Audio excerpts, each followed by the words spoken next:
Hello, my name is Michael Flores, and here are my note cards. Here's my first one, my second one, my third one,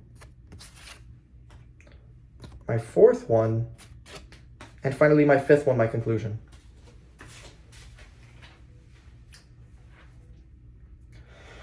American writer Richard Bach once said, "The bond that links your family is not one of blood, but one of respect and joy in each other's life."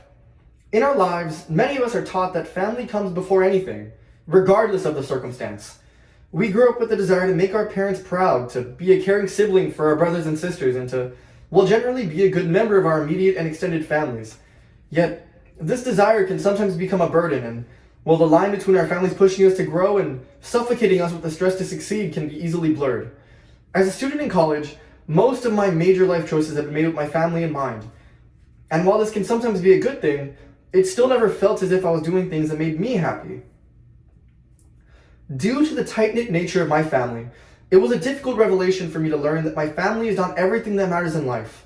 And sometimes, there are points where you must choose to prioritize yourself first.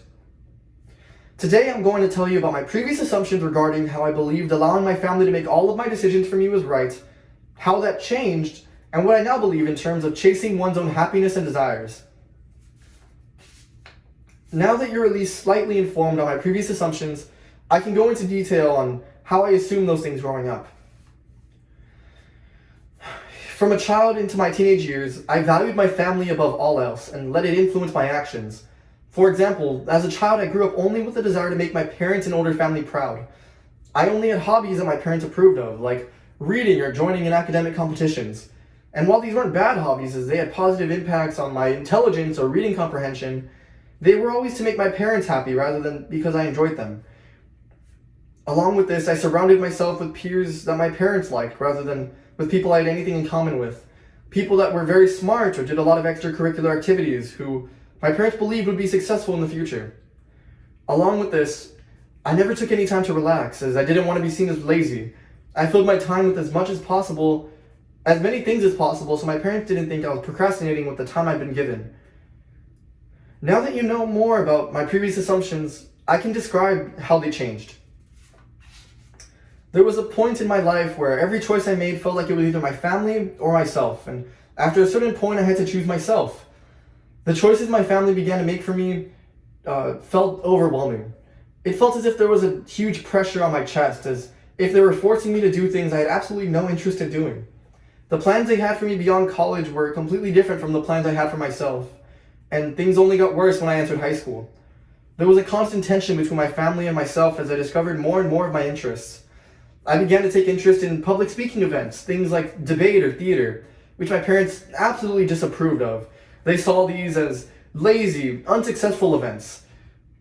As my interest in these events grew, I grew less involved in the activities my parents actually wanted me to take part in, things like golf or academic competitions that they viewed as successful hobbies. I even began to ignore my parents' demands to stop taking part in activities I actually enjoyed. Now that I've told you about how my belief changed, I can now show you my new belief. There will always be choices that my family does not approve of, and I believe that's okay, so long as I continue to prioritize my own well-being over keeping my family happy. My parents have even begun to ease up on the demands they have for me. While I still want to make them happy, I believe I can do so in ways that I also enjoy. I even have a plan now that feels like a nice compromise between what my parents want for me and what I want for myself.